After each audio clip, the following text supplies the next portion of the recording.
तो हेलो दोस्तों, कैसे हैं आप लोग। उम्मीद है कि अच्छे होंगे।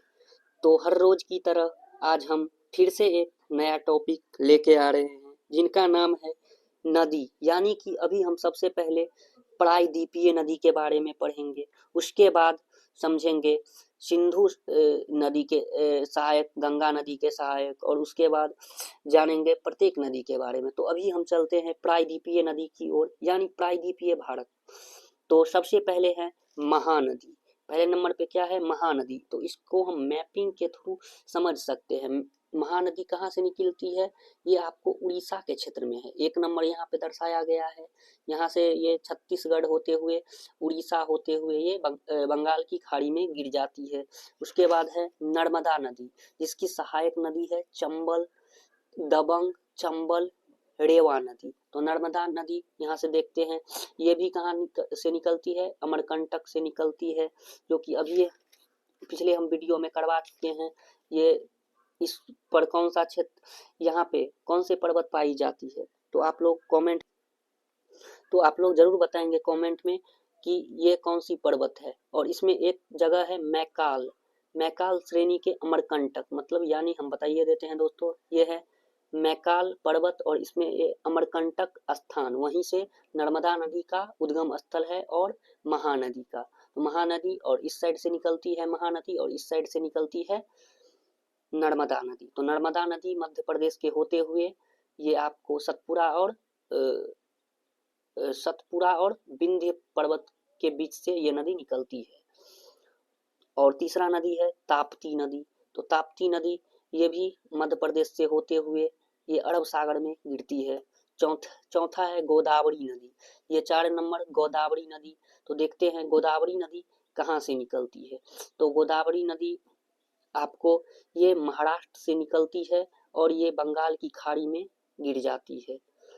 उसके बाद है कृष्णा नदी, जो कि 5 नंबर पे स्थित है। कृष्णा नदी किस राज्य में है? तो ये भी महाराष्ट्र से निकलती है, और महाराष्ट्र से निकलती है, कर्नाटक होते हुए ये चल जाती है आपको बे ऑफ बंगाल में।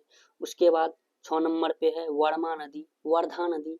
तो वर्धा नदी कहाँ से निकलती है?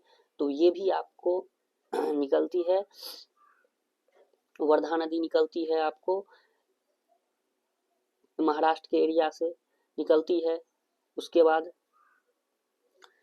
7 नंबर पे है इंद्रावती नदी। इंद्रावती 7 नंबर पे है। ये कहाँ से निकलती है? तो ये आपको छत्तीसगढ़ से निकलती है। ये छोटी सी नदी है, उतनी इम्पोर्टेंट नहीं है। इसके बाद है पेनगा नदी।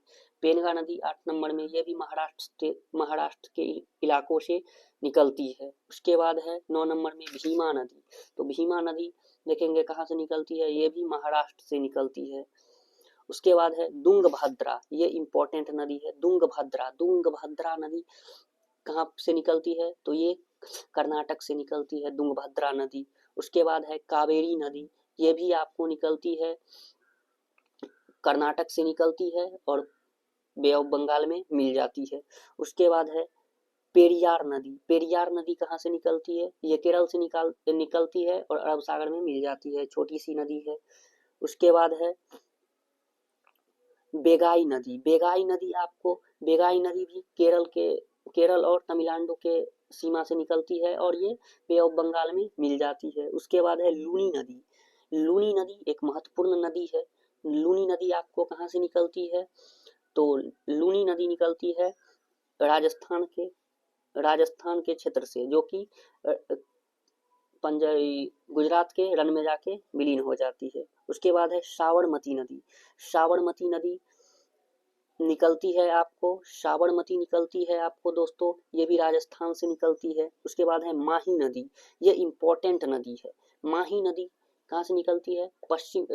मध्य प्रदेश से निकलती है, लेकिन ये इम्पोर्टेंट इसीलिए है क्योंकि ये देखिए दोस्तों, भारत के बीच से कर्क रेखा गुजरती है।